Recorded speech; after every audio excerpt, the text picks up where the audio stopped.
সুপ্ৰভাত।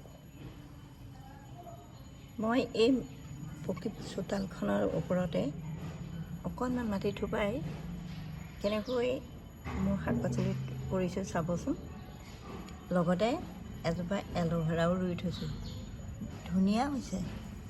Aloe vera খালেও হেনো স্বাস্থ্যৰ পক্ষে ভাল, উপকাৰী, আৰু গালে মুখে সানিলেও হেনো উজ্জ্বলতা বাঢ়ে।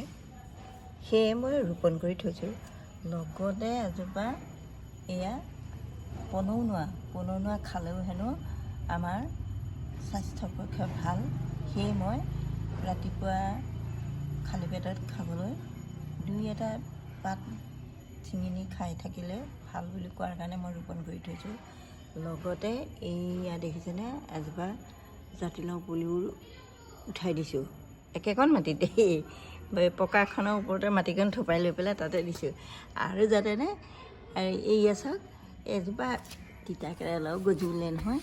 তিতা কেৰেলা গছজোপা মাটিত বগাই, আচলতে মাটি নাই কাৰণে কি কৰিলোঁ, মই ওপৰলৈ লাহেকৈ ফটাকানি বান্ধি ওপৰলৈ এনেকৈ পকী বেৰখনলৈকে উঠাই দিছিলোঁ। এইয়া চাওক, তলৰ পৰা লাগিছে নহয়, তলৰ পৰা লাগিছে। আৰু তলৰ পৰা লাগিছে মানে এইয়া চাওক, এইদৰে এইয়া লাগিছে দেখিছেনে। এইয়া জেং কেৰেলা নহয়, মাটি কেৰেলাই, কিন্তু এইয়া লাগি আছে চাওক।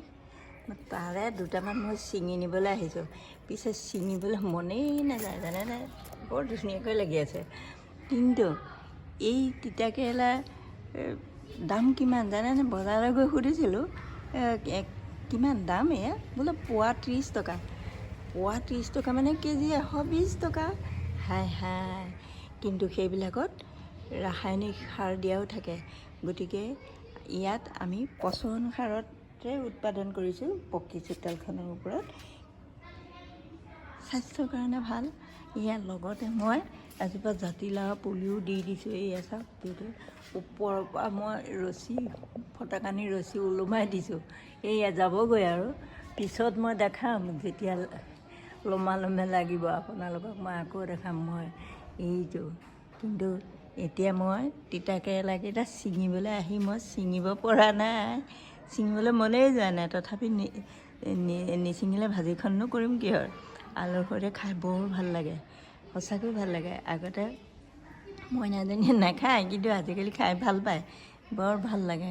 যেতিয়া পূজা হয় মানুহ, তেতিয়াতো সকলোৱে পূজাৰ সময়লৈকেতো কথা আছে। গতিকে এতিয়া বুজি পাইছে, খাই ভাল পাইছে, স্বাস্থ্যৰ কাৰণেও ভাল। মই এতিয়া তাৰে এইকেইটা ছিঙিম, পিছত আৰু আপোনালোকক মই জাতিলাওজোপা সেইটো যেতিয়া হ'ব তেতিয়া। গতিকে সকলোৱে এতিয়া যদি কৰে কিমান ভাল হয় নিজৰ স্বাস্থ্যৰ কাৰণে। আজিলৈ আহিছোঁ।